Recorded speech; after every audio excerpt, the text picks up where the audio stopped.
Dans cette partie du cours, nous allons essayer ensemble d'explorer interruption de service. Pour y accéder, à l'instar des autres processus, vous devez cliquer sur l'onglet Processus, à gauche de votre écran.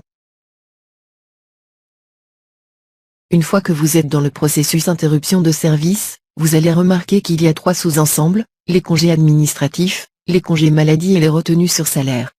Dans notre exemple, nous allons dérouler un cas type des congés administratifs, c'est l'autorisation d'absence. Cet écran vous permet de choisir la date d'effet, qui est la date effective du début de congé, et la personne concernée. Vous avez 2 choix, le bouton Démarrer vous permet de saisir les informations, et votre hiérarchie continue, la validation du processus.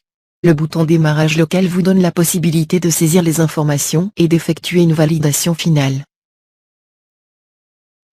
Comme vous remarquez sur votre écran, les données principales sont composées de données personnelles sur l'agent, données administratives, données relatives au processus. Ce que nous allons exploiter dans cet exemple, ce sont les données concernant directement le processus. Dans cette rubrique, vous allez remarquer que la date d'effet remonte dans la case date début congé. Attention! La date de dépôt est obligatoire et le nombre de jours détermine la date fin de congé. La case est à cocher si l'agent a besoin de quitter le territoire national. L'adresse et les motifs sont à signaler. Si l'opération requiert une pièce jointe, il faut cliquer sur l'onglet Pièce jointe pour attacher la pièce en question. Si vous ne pouvez pas continuer le processus, pour une raison ou une autre, cliquez sur Sauvegarder, cela vous permettra de terminer le processus plus tard. Vous pouvez annuler le processus en cas d'erreur dans la saisie des données ou valider le processus en cliquant sur Validation demande.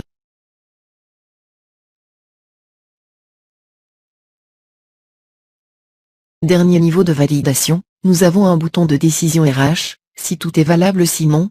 S'il y a erreur de saisie, le responsable redirige la tâche à l'agent qui a saisi pour correction via le bouton Retour saisie. À ce niveau, si tout est OK, vous cliquez sur Validation finale. Si une erreur apparaît, cliquez sur le bouton Retour saisie. Si une erreur est faite sur le numéro de somme, ou la date d'effet, dans ce cas aucune correction n'est possible, on doit annuler le processus. Enfin, si la hiérarchie refuse d'accorder l'autorisation d'absence, dans ce cas vous cliquerez sur le bouton Annuler pour refus.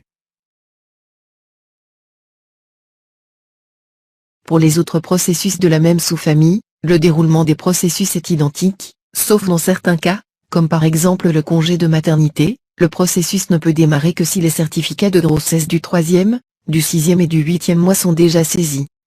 Le congé administratif est fait uniquement pour les grades administratifs.